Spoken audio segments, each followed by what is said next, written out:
Hi, everyone. It's Lauren McGoodwin. I'm the founder and CEO of Career Contessa. Welcome to today's webinar. I know normally if you've come to a Career Contessa webinar, this is just usually a monthly occurrence. Now this is kind of our new regular.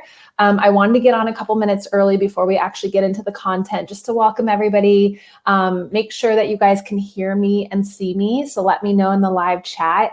You guys always know the question I'm going to ask, which is to start using the chat by letting people know where you're joining from, which I see you guys already got a head start on that. But yeah, definitely let me know if you can hear me and see me. I've been having some issues with my headphones, so I want to make sure that everything is good. I think there's also like a slight, oh, cool. So you guys can hear me and see me. There's also like a slight delay you probably have noticed in the live chat. So while we're letting everybody kind of join in and get situated, I actually added a poll. So I really wanted to understand how many of you are managers right now and how many of you, Joe, totally cool. We allow guys here. How many of you are managers and how many of you are not managing people, but you're probably taking part of these meetings. So if you guys could do me a favor and fill out that poll just so we have an idea of who's on the webinar today. Obviously, this was not an overly planned webinar. We scheduled it pretty quickly because I know that this is something that's very relevant and timely for all of us, whether you did some remote work or you maybe manage sometimes remotely or flexible work. I mean, I think at the end of the day, regardless if remote work was what you were already doing or not, things are different right now. So I wanted to just start by asking everybody, how are you guys doing? Oh, the poll right below me, like right over here, it says polls. Go ahead and click on that. Yep, bottom of the screen. I know, I hope what I'm pointing to actually is reflected for you guys. And then also at the bottom of my screen, this is kind of fun, it says ask a question. Go ahead and add any questions you have there. And then you can upvote the questions that you also have. That way the ones that are the most popular rise to the top. What's cool about this webinar technology that we use, the company's called Crowdcast.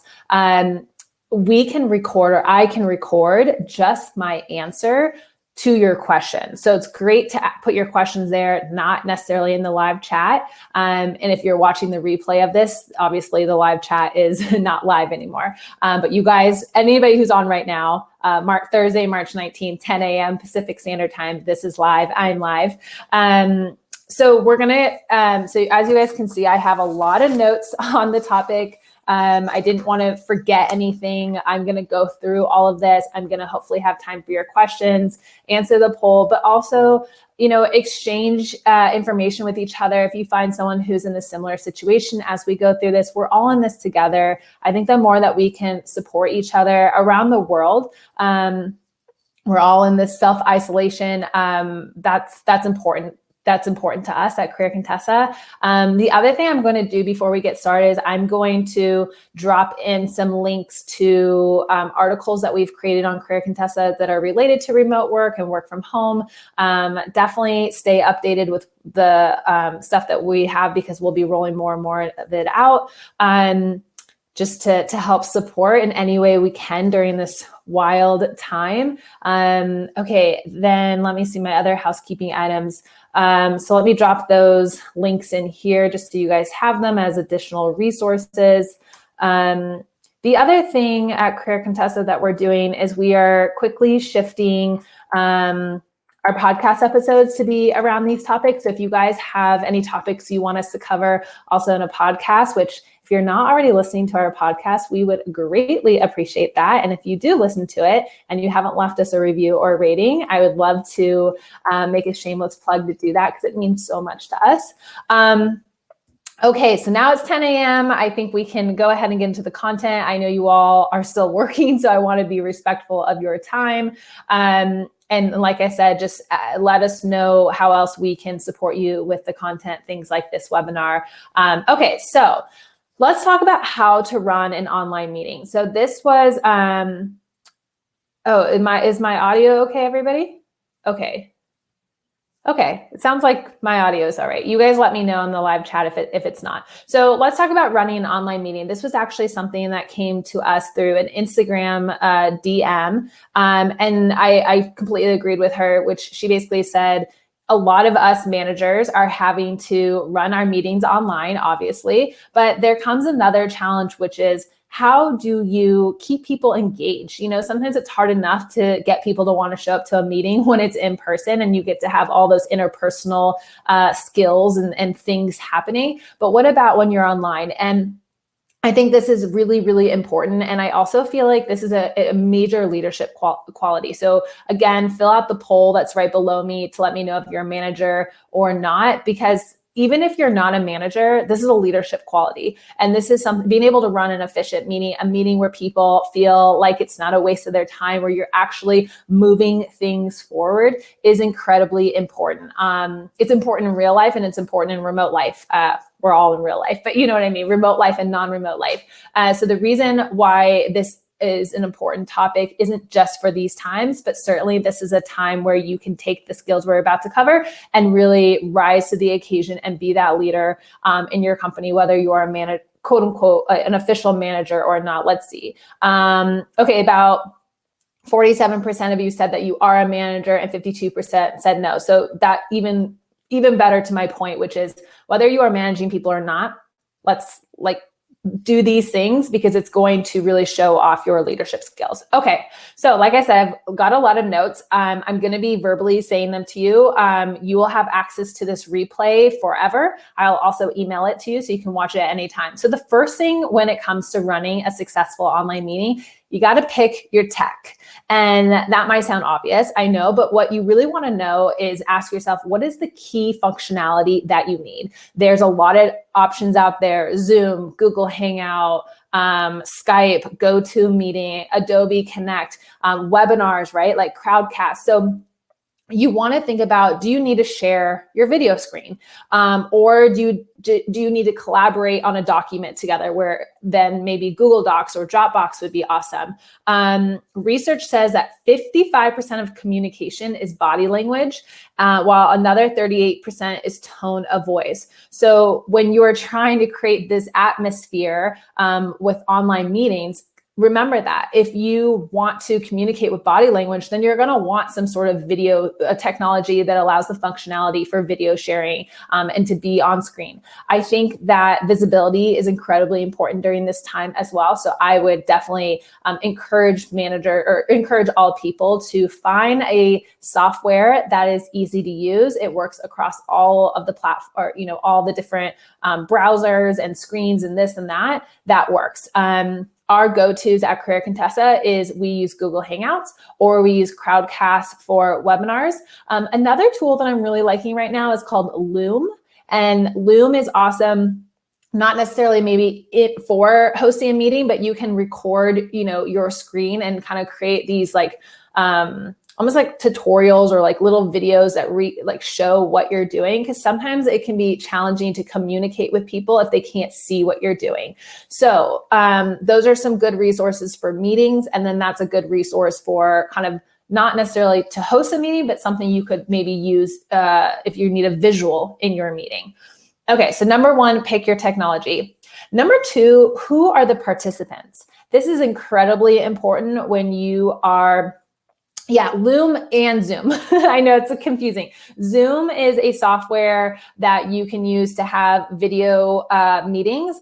Loom is a tool that you can use to record yourself making like little training videos. Or for example, at Career Contessa, we will use Loom if we are struggling to be able to understand what the person's talking about. So they'll say, okay, when I go in here and then I click here and then I click here, instead of just typing all that out, they can record their screen and send it to me really quickly and I can see what they're doing. So that's just something to keep in mind as well as another tool, because at the end of the day, the technology you're using should be around what is the functionality that you need. Okay, step number two is, who are the participants? Try to keep the meeting to only include the people that have to be there. This is kind of a meeting rule in general. I believe it was Steve Jobs or no, it's Jeff Bezos has this rule that the number of people in a meeting should not exceed more than like what 2 pizzas can feed, or something like that. I'm probably butchering it. But the point being is that, remember, especially when you're having a remote meeting, some of those technologies also have a certain number of participants that can be live on the screen at the same time. So when you're picking your tech, also consider how big your meetings need to be. And also who needs to be there, right? Maybe not everybody needs to be there. Maybe it will cause more confusion. Or if you have a team where traditionally you guys are always in all the meetings together, don't start changing the participants right now. So if you normally have a weekly meeting where you invite all 50 people of your department, keep it that way. Don't kick them out yet. Okay, so the next thing I want to talk about is the virtual water cooler. So we don't have the ability to connect in person right now, which means we don't have the ability to stop and chat at our coworkers' desk, or do like little chit chat, or again, like go to your manager's desk and watch how they do something on the computer. So we want to create this virtual water cooler, and I mean that in a positive way, communal place online where team members can get to know each other, outside of the structured meeting. So that is the ability for them to give your distributed team a shared space to connect online and still have that communal feel. I know this is outside of a meeting, but that communal feel that you can create outside can actually be really beneficial inside of the meeting. So one of the things that our team uses is Slack. Slack allows you to create these channels that you guys can have multiple people in and chatting with. If your company doesn't allow that, there's other ways to do that. Maybe it's an ongoing email chain. It could be really simple as that. Maybe you have an online meeting running in the background and people are able to like unmute when they have something to say. I mean, we're just having to get creative here. Again, we love Slack. It's pretty inexpensive, but if you have a massive team, obviously that's something to consider. Yammer is another one. So you guys, MS Teams is another one. There's so many good ones. I think the point I'm trying to make is that you don't want to just be having meetings. You want to also be able to keep that ongoing community feel of connection happening with your team, because that's actually going to help you run meetings more efficiently.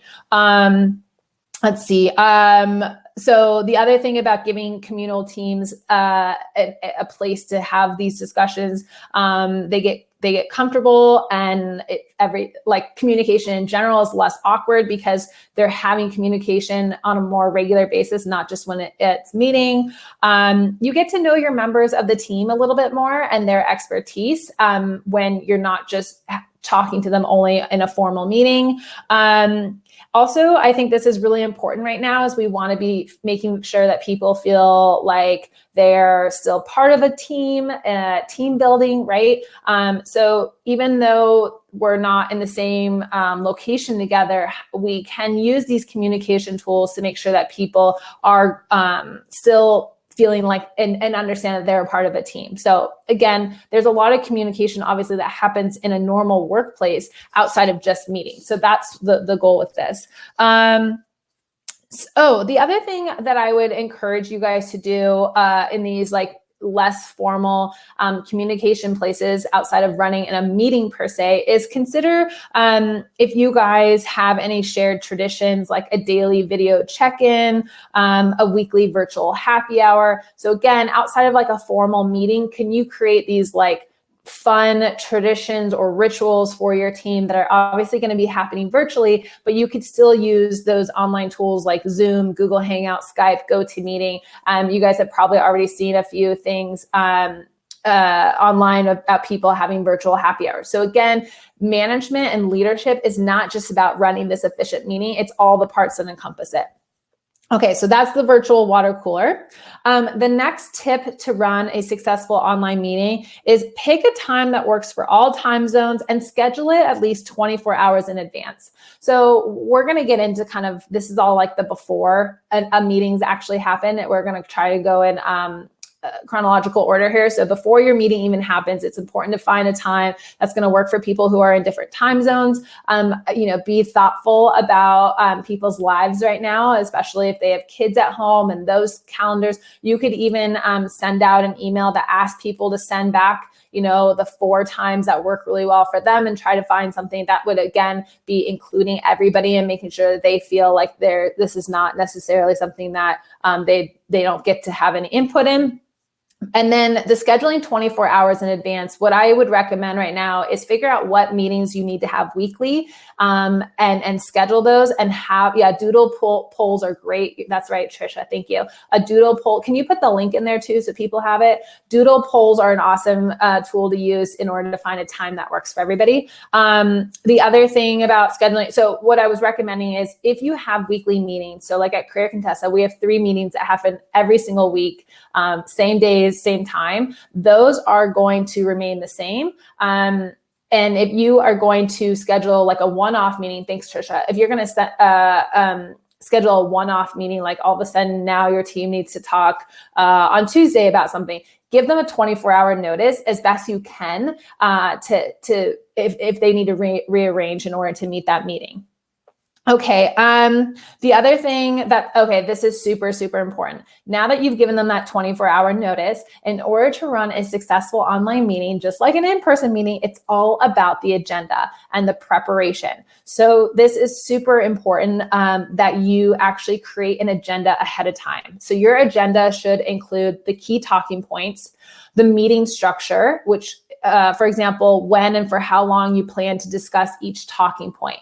That is incredibly important, you guys. So when you create your list of talking points, you've got your bullets, list out the fact that you're going to give 5 minutes for this, 10 minutes for that, 10 minutes for this. And actually, what I would even recommend is designate somebody to be the timekeeper who can say, all right, it's time,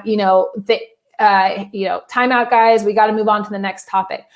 You do not want your virtual meeting to just keep running and running and running. You don't want to be the rambler. People, it's even harder to keep their attention right now. So if you want to keep people engaged, be concise, be quick. An agenda will help you do that. Having time limits for each talking point is going to help you do that. I would also, in your agenda, include what team members and even their position, like who's going to be in that meeting, so everybody can see ahead of time who's joining. The other thing I would recommend is who will be in attendance. And if you want anybody to also bring something to the meeting, it's important that they know that ahead of time. So in your agenda, maybe you list out the team members and those talking points. If you want, Jane to talk about that specific talking point, let her know ahead of time. So you can even assign talking points to specific people. And again, like, list out in the agenda what people are responsible for bringing to the meeting.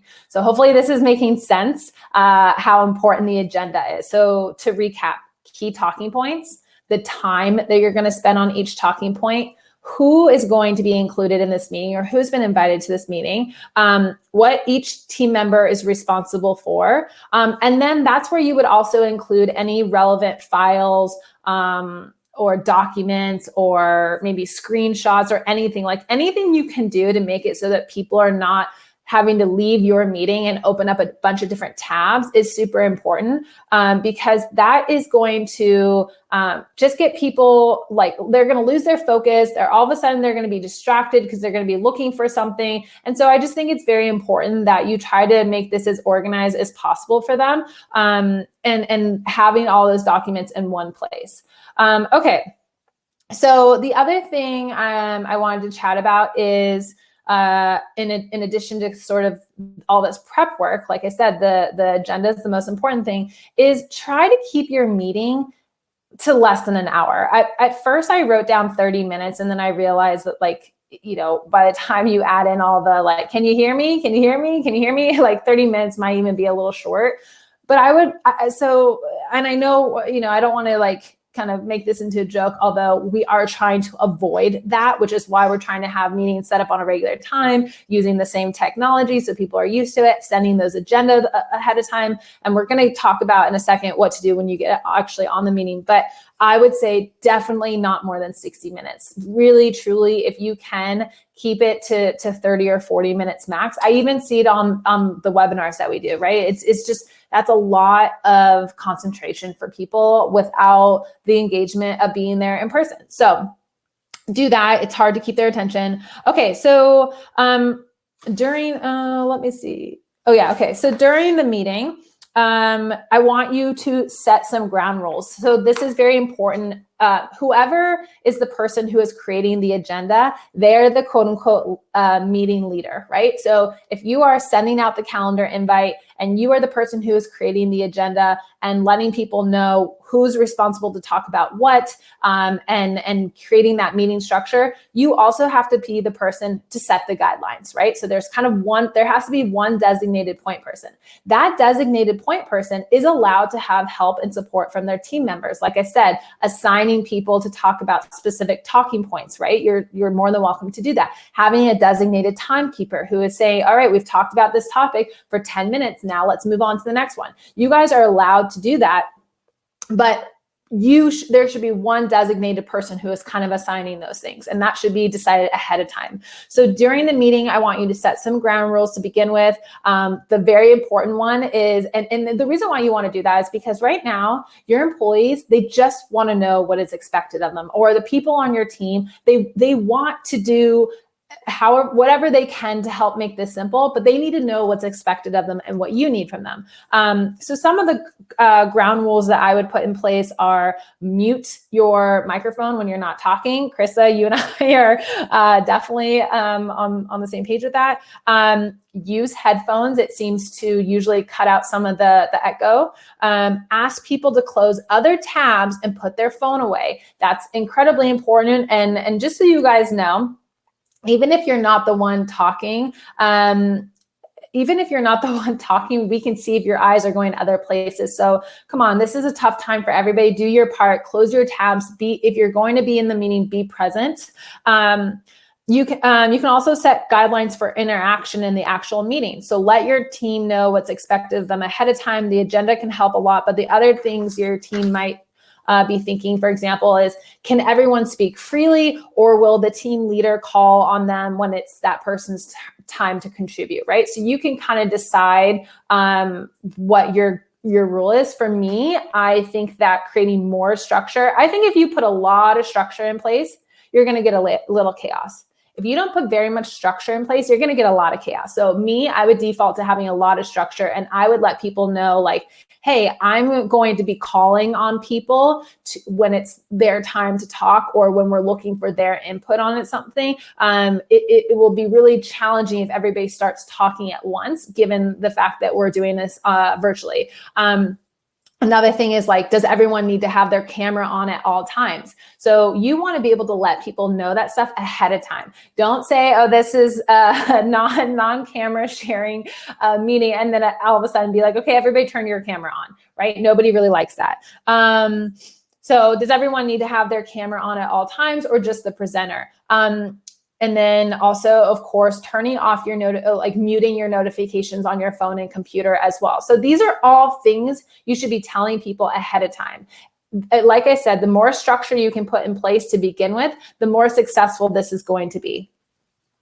Okay, once you're in the meeting, the designated leader is going to run the meeting. We talked about that. I would recommend that you start by welcoming everybody and reviewing the agenda with your team. The other thing I would do is make it clear at the beginning of your, so when you are directing questions to people, I would encourage you to do it like this. Lauren, tell us what you think about XYZ project with that client. So you're going to say the person's name first before you do the question, so that you make sure that they're paying attention to the question and they know that's being directed at them. Make sure that you are also keeping the meeting very inclusive. I talked about this already, by giving everyone a chance to participate. So that's important if you are the meeting leader, that you are welcoming everybody. Everybody knows who's on the call, but also that you're not just directing questions to one or two people. That might be a little challenging, I know, if you have a lot of people on the call. So if you have 20 people on the call, let them know ahead of time, hey guys, in order to keep this short and succinct, it's going to be me and 3 primary people talking. Everybody's input's really important. We're going to leave time for questions at the end, right? So just, again, like acknowledging that as well. If you're a participant on a call, you also have the responsibility of making sure that when you do start talking, you could even start by saying, hey guys, this is Lauren in accounting. Here's what my thought is on XYZ. So introduce yourself, remind people, who you are and what you do at the company, especially if it's not like you're, maybe smaller team, maybe you're meeting with other departments. Okay, so then I put together just like a nice long list of do's and don'ts. So I'll just read these off to you guys. The 8 do's of video conferencing etiquette. Do check your technology ahead of time. Also, this replay would be great to send to everybody on your team to watch, because this is, again, for both people. Do check your technology ahead of time. Read the agenda and come prepared. That's very important if you're a participant. Do turn off all notifications and make sure your cell phone is on silent. Be courteous to other participants. When you do speak clearly and speak a little bit slower than you normally would, because there is a slight delay. Keep your body movements to a minimal. Sometimes that can, if you're waving your arms and using your hands a lot, it can cause the video to sometimes freeze, which is challenging. Move and gesture slowly. Maintain eye contact looking into the camera. So I know I'm looking at stuff, but when you're talking to people, try to, again, create those things that we would have in day-to-day body language, which is eye contact, maybe nodding, listening to somebody. Don't interrupt them. Try to, as best you can, have fun with this a little bit. It's something new that your team is experiencing together. So, try. Okay, so the don'ts of video conferencing is don't stare at your phone while other people are presenting. Again, it's rude. We can tell also. Don't work on other tasks like checking email during the virtual meeting. So even if you're on mute, we can hear, or even if you're on mute, we can probably tell that you're working on something else. And if you're not on mute, guess what? We can hear you typing. So that's really important. Like I said, don't interrupt people or attempt to speak over them. Don't carry on side conversations. That's also doesn't work on a video call. You should always assume that the minute you get on video also that we can hear everything that you're saying.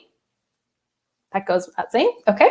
Don't wear like super noisy jewelry. So if you're wearing like a bunch of bracelets and you're tapping, we could also hear that. So be mindful of that. And do your best to check, have a good set of headphones and the microphone if you can. That's a nice to have, not a must have. Okay, let's talk about engagement during the remote meeting. So those are all things to do before the meeting and kind of like while you're in it. But let's talk about engagement. That was a specific question that came through, which is how do you keep these people engaged when you're having this remote meeting? So this is where I would recommend that that virtual water cooler is going to really help you. So make time for casual conversation, check in with everyone, have people introduce themselves, and actually make sure that everybody has a role in the call as best you can. I know that's not realistic for everybody, but when it comes to engagement, especially if you do have a manageable amount of people on the call, make sure that you're giving people a role. If people have a quote unquote job, they're going to be paying attention a lot more. That's why I really love in that agenda to set up a time for other people to, or ahead of time assign to people the parts that you want them to discuss and talk about. One of my thoughts of this is like people who make the joke, like, have you ever been in a meeting and you're like, I have no idea why I'm there, right? So if you don't have a clear purpose for each attendee, the first question I would have for you is, do they need to be in there? The second question I would have is that, that's going to kill team engagement, right? If there's a bunch of people on the call that don't actually need to be there and they have no purpose. So before the meeting, make sure everyone on the team has a job. For example, Maybe you have a team member write down any questions that come up during the brainstorm that you guys are doing. So at the beginning of the call, if you're that team leader, maybe you've already assigned a timekeeper, but maybe you're also going to, ideally ahead of time in your agenda, you've done this too, you're going to assign roles like this person's going to keep track of any questions that come through. This person is going to, give us an update on this project. You guys get the idea. Like, as best you can, try to make sure people have a purpose in the meeting.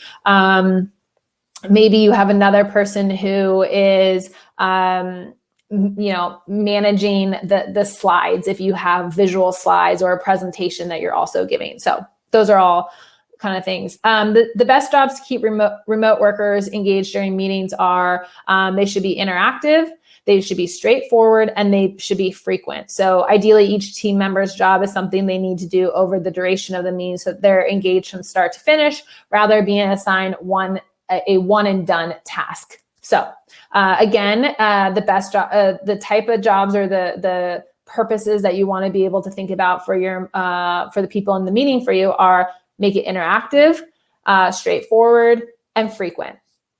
So for the foreseeable future, it could be like, you're the timekeeper. For the foreseeable future, you're the person that creates the agenda. Whatever it is, that's going to be super important. So giving everyone a job allows them to take an active role in the meeting. So when it comes to engagement, feeling active and really like having clarity over how they can be active in their purpose is really important.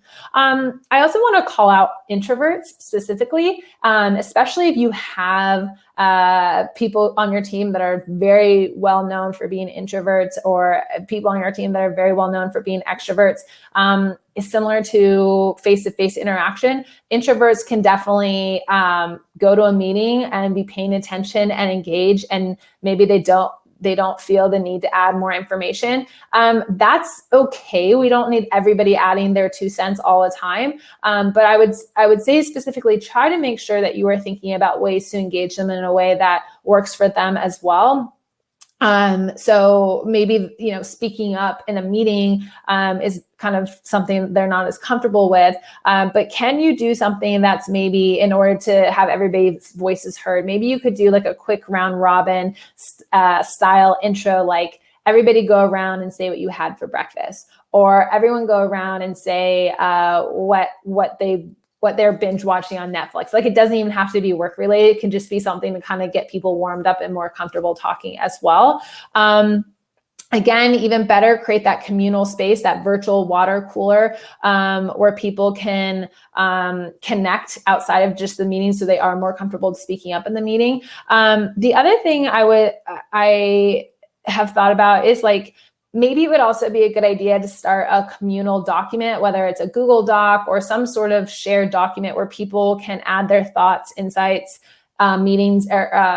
thoughts, insights, and suggestions after the meeting as well. If you're not comfortable having an open document like that, another thing as a team leader that you can do to make sure that you have these meetings going well and that you're improving upon them is send out an email to ask for feedback. Or better yet, you can create a survey. Google allows you to create these surveys for free, and you could send that link to everybody to get their feedback as well. So I think that if you are trying to run a successful meeting, it's really important that, yes, you set yourself up for success with the tips we're talking about, but you also go a step further and ask people for their feedback. Again, it's very important to make sure that you still have that team feeling, and that you all are in this together, and that they're helping you and you're helping them. And, kind of, I think that's what leaders need to kind of step up and do right now. The other thing I wanted to talk about for engagement in the presentation or in your meeting is consider the information that you are presenting. If it's really challenging, like data or something that just is very visual, then have the visuals there. That's what we talked about earlier about in that agenda. Make sure they have the links to everything that they're going to need, the screenshots, whatever it is. Make it easy so that they're not clicking all over the place to get stuff, because they're going to get distracted if they have to do that. But also go the extra step to create the visuals. Like I mentioned earlier, Loom is this awesome tool. I know you guys had some other ones in there. if you need to put together, a PowerPoint presentation or some slides, I think you just have to remember we're all very visual. Look at the popularity of like Pinterest, Instagram, and all that kind of stuff. And sometimes it can be so much faster and easier to communicate what you are trying to say if you have those visuals. So consider that in what you're presenting, because you want to, again, you don't want to ramble and go on and on and on and on with people. You really want to be concise and get to the point. So agendas and having the visuals can help with that. All right, let's talk about how you end a meeting. So in order for a meeting to be effective, every person needs to walk out with a clear objective. So the things that everyone needs to know are, what are their deliverables and their next steps? Who's responsible for following up on each item or task? When are those deliverables due? And when is going to be the next meeting or check-in? So you need to make sure that before you end the meeting, you go through those items with your team. If you don't know all of them yet, then you need to email a recap with all of that written out. So again, the deliverables and next steps, who's responsible for following up on each item or task, when those deliverables are due, and when the next meeting or check-in will be. If you can't verbally say those things in the meeting, then you absolutely need to make sure that you send an email recap. Even if you can say them verbally in the meeting, I would recommend sending a written recap. We've been asking people all week, like, what are some questions that you have during this time? And one of the things that has come up actually a few times is, what do you do when a boss is taking credit for your work? Or what do you do when you feel like your work is not being acknowledged or seen? These recaps are so important for both of those reasons. Those are kind of like completely separate topics. But the point being is that Kayleen, our director of content, always talks about this whole like cover your ass idea, which is meeting recaps allow you to right away, immediately, while the information is fresh, recap what you guys talked about, who's in charge of what. So there's no miscommunications later on. I know we're all kind of going through this place right now where we're kind of overloaded with information. What you don't want, so it's completely fair to think that some people might be getting so much information that they're having trouble just like remembering what they need to do here and there. So again, as a leader, make it easy for people to know what is expected of them. If you create a lot of structure, you're going to get a little chaos, right? If you create zero structure or even loose structure, you're going to invite a lot more chaos. And so I think one of the things that we want to do right now is try to eliminate that as much as possible. I'm sure you're always trying to eliminate that, but I think this is extremely important right now. So let's see. Oh yeah, and then the last thing I wanted to say is you want to really encourage people to create this feedback loop. So people are giving or feel comfortable giving you feedback. So asking for feedback and seeing if people will share it verbally, but then also in your recap, maybe linking to a Google Doc where they can put down notes, or linking to that survey that I talked about where they can give you feedback. So I think creating a feedback loop is also really important to making sure people feel just included in the whole process. Okay, so let's see. Okay, so let's recap this, and then I'm going to get into your questions. Again, I would also probably recommend that you share this webinar with other people on your team so they can see.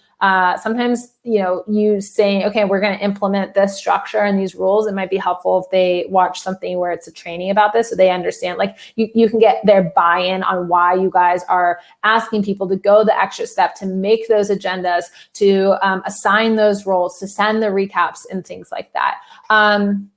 Okay, so the recap is pick your tech.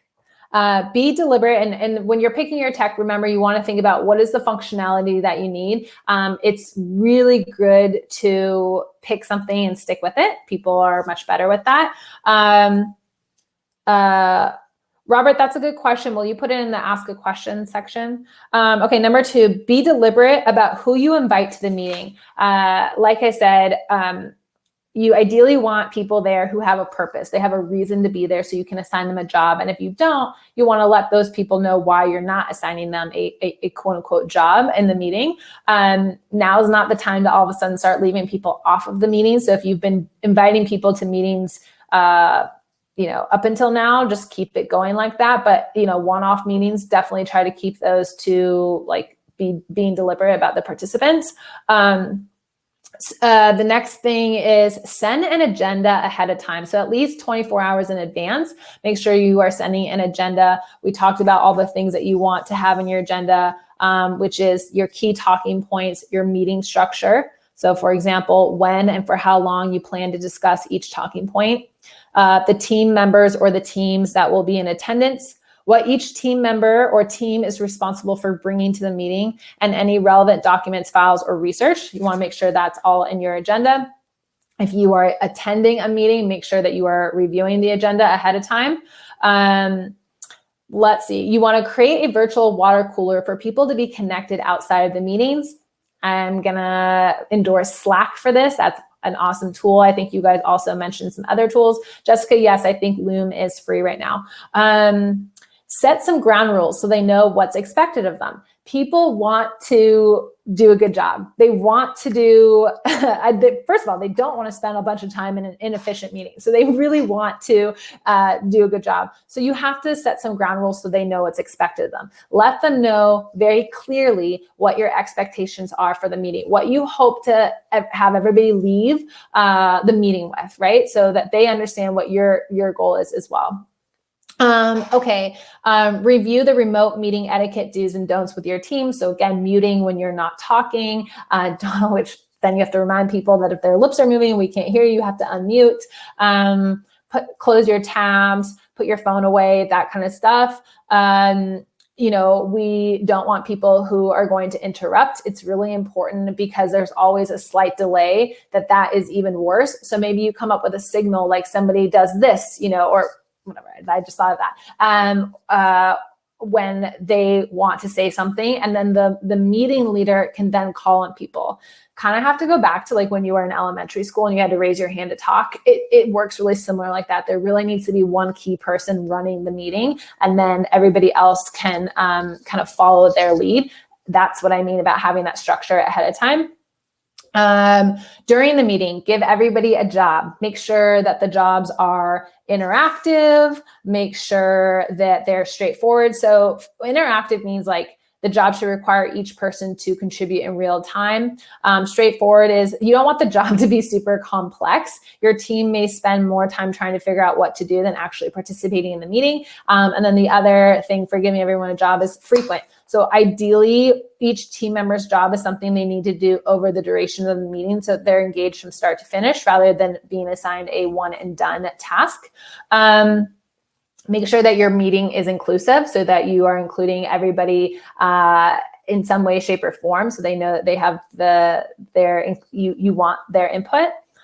Use visuals to present data if needed. Very important. Send a meeting recap. So just to review, your recap is going to include deliverables and next steps, who's responsible for following up on each item or task, when those deliverables are due, when the next meeting or check-in will be. And lastly, don't forget to ask for feedback so that you can improve this process and that you guys can. And also remember, how you lead your meetings is going to set the tone for how other people set the meeting. So it's a really good point that you guys think about running it like this to set that example and kind of like make this the new structure. Okay, cool. So I'm going to go into the questions. So there's a lot of them in here, but I've left a lot of time. Just so you guys know, what I will do is I record my answer to each individual question. So when you are watching the replay, you can watch this whole thing over again, or you can just listen to my recorded answers. Okay, so the first one comes from Jessie. She said, I would love any great suggestions for helping employees who are not as tech savvy with this transition. A meeting can only be productive if people can hear, see, feel, and engage. Yes, and I see that Katie left a comment in here. I just love that this community is so helpful with each other. Katie said, I would recommend hosting a training or teach in for folks who don't feel comfortable with the tech. The tone of the training can also make technology feel less intimidating. I agree with everything Katie is saying. So I would definitely recommend hosting a live training. I actually do a lot of trainings with Crowdcast with our team, so that we have that live chat, but also for the training, it's going to be really important that you have the ability to share your screen with them. I also agree with Katie that set the tone. Do not make people who are having challenges with tech feel bad about that, right? This is a scary time. And so what we're not trying to do is add one more thing to scare people, right? So I would definitely say set up a training. And maybe you host like open office hours. So maybe you say every Tuesday and Thursday after the training, which make it so that the training is something that they can watch over and over again. So record it. Skype allows you to record things. Obviously, these webinars allow you to record things. I think Zoom also allows you to record things. So pick a training that people join. And that they can watch you do it. And then they can have access to that recording. And then maybe host something like every Tuesday and Thursday from 1 to 2 p.m. I'm available for office hours if you have any questions. So that's also really important. And then you want to encourage them to make sure they're getting on the the video technology early enough to really try to mitigate any concerns that they have. The other thing that you could do if you're feeling overwhelmed by that as a manager is you could ask someone on your team to do, or you could assign accountability buddies to people so that they've got kind of this other employee that they're tag teaming this with to get up and running. But I think it's important that you start with an overall training. Okay, Kelly asked, what are some great websites, tools to use for interactive online meetings? Oh, Kelly, we had, I think, so many options in this webinar, but if you want to have those when you say interactive, I assume you mean like live chats and that kind of stuff. I mean, this chat has a ton of good ones, but like I said, like Zoom, Google Hangout, Crowdcast. You guys can mention any more in the chat. I'll list them out here. But I wrote out Zoom, Google Hangout, Skype, GoToMeeting, Adobe Connect. I think for the interactive piece, what I like about Crowdcast is that you can record your answer to people's questions. You can have polls. You can have call to actions. I know this wasn't really set up for like meeting technology per se, but I think Crowdcast works really well for that. So hopefully, let's see what everybody's saying. Oh, Metameter. I think the other website or tools we mentioned were Calendly, a doodle poll for asking people what time works well for them, Loom for recording trainings. So those are just a few. Okay. Rosemarie said, how to manage brand new employees in this remote work environment or training new employees remotely. Yeah, so I would definitely encourage you to kind of what we talked about with the training. I think if there are new employees too, I would say over communication is even more important. So having a daily check-in with those new employees or people who are still training, have maybe every morning at 9:30, you guys get on and you have a video call and you do your check-in. And for that, your agenda could kind of be maybe like the same thing every day. But I think ultimately what you want to do with brand new employees is you want to be there to listen, you want to be available, and you want to create that visibility for them so that they know that, there's a person on the other side who is here to support them. I really also like the office hours idea. Let them know that every Tuesday and Thursday, or pick your days, but maybe it's daily, you're available for them to jump on a video chat with you, and you just have something open and available. That's where also those virtual water cooler ideas I had are going to be really important. So Slack is a really good tool for that. You can set up Slack for your whole company or just your team. It's pretty simple. It's not very expensive either. So, oh yeah, and then Katie mentioned Typeform is also useful for creating quizzes and training. So check those out as well. And I think for the trainings, the most important thing is that people have access to like an archive of training. So if you are training them on a lot of different things, just make sure that you label them and then they can watch those videos at any time. Okay, Joe said, can you discuss the difference between an online meeting and a conference call, non-video? Yeah, so a conference call is basically when everyone dials into the same, number, and then I don't think that has to change in terms of having like a person running the meeting. The difference is conference call, I would say usually sometimes there's a lot of people on the call. There's usually people who are there just to be able to have access to the information, but they're not being asked to participate. And certainly there's no visuals needed. An online meeting is when you want to have the visual interaction. So an online meeting is when you are creating, face-to-face interaction with somebody. So I think a good way of thinking about this is if you were having conference calls with clients already, you could keep that going. But if you were having face-to-face meetings with your team or internally, or even face-to-face meetings with clients, stick to a video meeting, an online video meeting style. That's another thing. If you are having these meetings with outside clients, it's really important that you maybe ask them, hey, what technology are you most comfortable with? You want to make it, especially if it's client, I think you want to make it as easy as possible for them. So some of them might be like, hey, I just don't use Skype or I don't use Zoom. Okay, so pick something that you know is really simple for them to use. Worst case scenario, yes, you can default to a phone call, which I get is, everybody knows how to use a phone. So use your discretion who the other person on the other line is. You could also create a survey and send it to people and ask them what's their preferred communication method. Do they prefer online video chat or do they prefer a phone call? Another thing you could think of if it's just one-on-one with you and another person is FaceTime. But the point of the conference call, I think that's still really important, is agendas, recaps, a designated leader, and also a way for people to understand when they're going to be asked to speak. So that leader should say at the very beginning of the call, here's our agenda. So-and-so is the timekeeper and will interrupt us if we're going over. You guys have all been assigned roles to talk about. And if you have a question, please write it down and hold on to it till the very end, because we are trying to get through all of this as concisely and quickly, and then we'll go to questions. And for questions, you can ask people to let you know at the very beginning who has a question, write down their names, and then call on them one by one. Okay, Dee says, I'm wondering if I'm unable to get my shift covered tomorrow, if I can watch it afterwards, i.e. will it be recorded, please? Yes, this is all being recorded and access to the replay will be emailed to everybody who registered after this. And then I guess you guys probably heard our announcement, but all of our webinars on Career Contessa are going to be free for now until all of this is over. So you'll have access forever.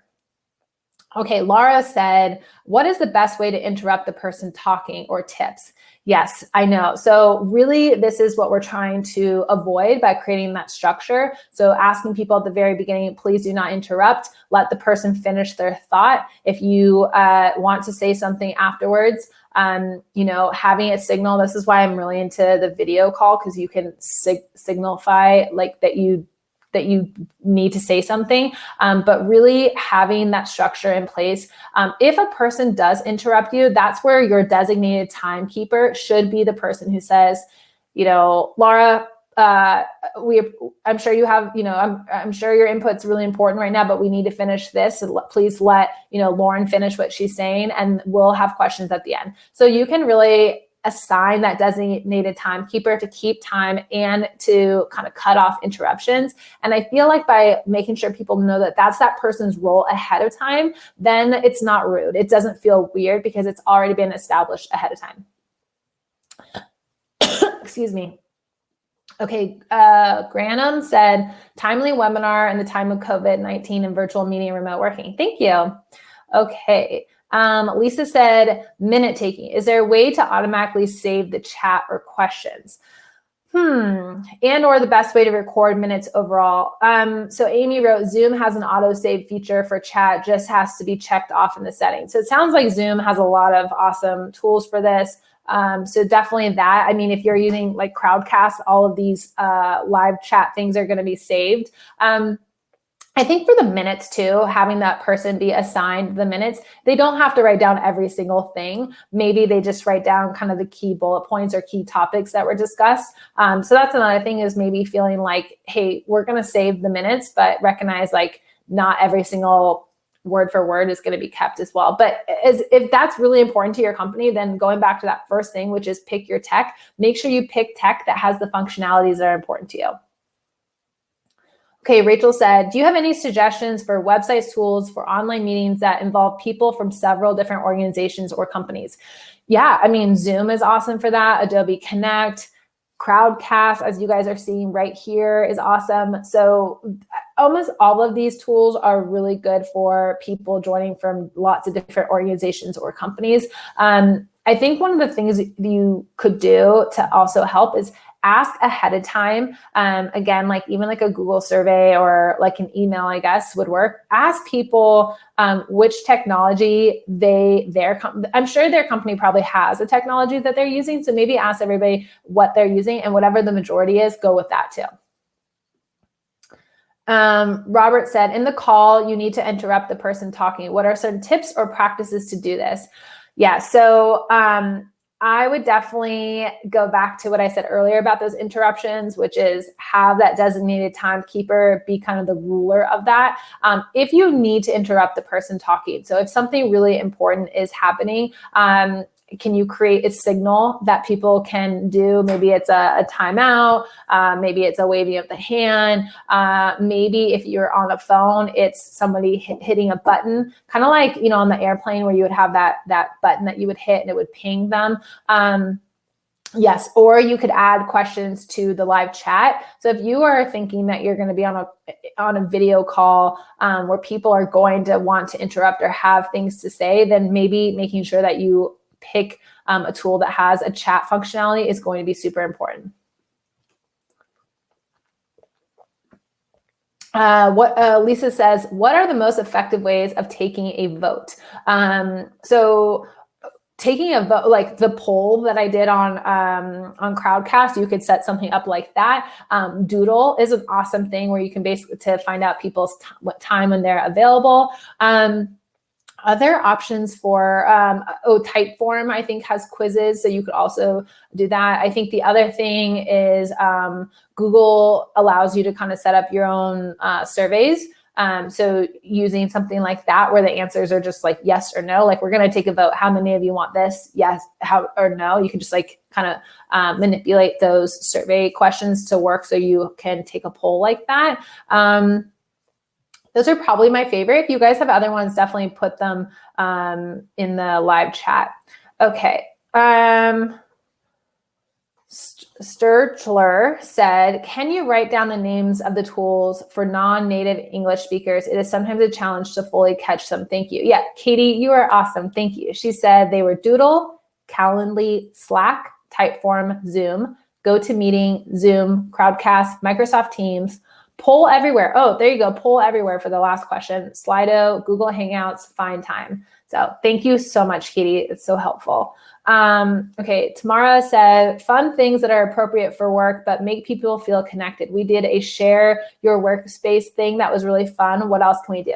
I think the other thing that you can do, we actually just put an article up today about 12 virtual things you can do, or 12 things, or a list of over 12 things you can do for virtual team building. Let me put that in this here, and you guys can check that out. I think asking people to share their space is really fun. I feel like if they've got maybe like kids or animals around, maybe you can ask them to introduce their kids or their animals. I think the other thing is just going around and having like a rapid fire question to start, like what's the last thing you ate? What's the last movie you watched? What's the last book you read? So maybe just picking something fun and lighthearted that isn't about work would be great, as almost like this rapid fire round robin to get people engaged. Okay, is screen recording available on Loom, or is it only video recording? No, it will record your screen, absolutely. So Amy said Loom was screen recording. Joe Phillips, you can record yourself in a window and the screen at the same time. We are looking to do this for customer training videos. Loom is awesome. And then the other thing, someone asked me about this, if we have any trainings on these. Unfortunately, we don't, but all of these softwares, so Loom, Zoom, WebEx, GoToMeeting, they are going to have tons of probably their own training on there if you go to their company. The other place I love to look for great trainings is YouTube. Go to YouTube and type in how to use Loom or how to set up a Zoom meeting, and I guarantee you'll find some awesome stuff. Is Loom free? Jessica, is Loom free? Yes, loom.com. Okay, Laura said, what is the best way to interrupt the person? Okay, I'm not going to answer that one because I already answered it a bunch. Nicole said, do you have any tips for large committee meetings comprised of voting members who are not part of your immediate team? So if you have a large committee that is going to meet and they need to vote, comprised of voting members who are not part of your immediate team. So I think the same rules apply. You just want to pick a technology. Like, again, I'm really going to be partial to Crowdcast because it's what we use, but like having setting up an account with Crowdcast and then inviting people to it so they are able to have the live chat. You can have the polls. Like it's about finding the tech tool that has the functionality that you need. Okay, Kara said, do you recommend looking into the camera the whole time? I think as best you can. Making eye contact with people is really important. If you're reading from notes, I mean, maybe you just let people know, like, hey, I've got some notes I'm going to read from, or maybe you go into a different tab and say, hey, I'm just going to jump into this tab to read. I mean, I think a lot of this is about over communication, so people know what you're doing. Okay, Monica said, Otter AI integrates with Zoom and provides automatic transcriptions. This helps create access for deaf and hard of hearing folks. Thank you, Monica. That's super important. And then are there specific, Janine said, are there specific platforms that offer options for visuals? Thanks. That's a good question. I think most of the time the visuals that people are offering is related to screen sharing, so you can share your screen. There are tools that help you make great visuals. Canva is obviously a nice tool to do that. PowerPoint, and PowerPoint's gotten a lot better in the last few years than it used to be. Let's see. I think someone else put something in there. It was called Slido. So it looks like you guys have awesome recommendations for those. So if anybody has an idea for Janine for platforms that help you make nice visuals, let her know. I mean, like I said, I usually set up things in a PowerPoint, or I might, if I want to make it super design heavy, I might use Canva to help me create the presentation. But ultimately, I think what people are looking for is to share your screen. Oh, Figma is a collaborative design tool. So there's so many awesome ones out there too. All right, you guys, thank you so much for joining this webinar. I really hope that you found it helpful. If you're looking for more help, we do have an entire online course called Building Efficient Meetings that includes templates and worksheets and even more. Like, it's basically what I just talked about, like times 10. So if you are looking for an online training that you can go through, you could also watch that. If you are thinking that this is something that your team members have, you could also have them go through that training. That is something really, really important as well. We have another online webinar that we're hosting next week on March 25th. And let me find that for you guys. It's going to be about how to manage your career and your stress in the time of the coronavirus. So if you guys are looking for another webinar to join, that will be with Belma McCarthy. So register if this is something that you guys are thinking about too. We're going to talk a lot about uncertainty in the job market and job searching. So anyway, so remember, all of our webinars are free right now. So take advantage of that. Tell your team to jump on these and watch them. I'm going to email your recap right now. And I appreciate you all spending some time with us this Thursday morning, and your flexibility as we quickly shift and try to get those announcements out to you as quickly as possible for what we're working on. Like I said, we'd really love your support with listening to our podcast, leaving us a review as well. Everybody stay safe, take care. I will hopefully see you guys next week as well. Thank you so much.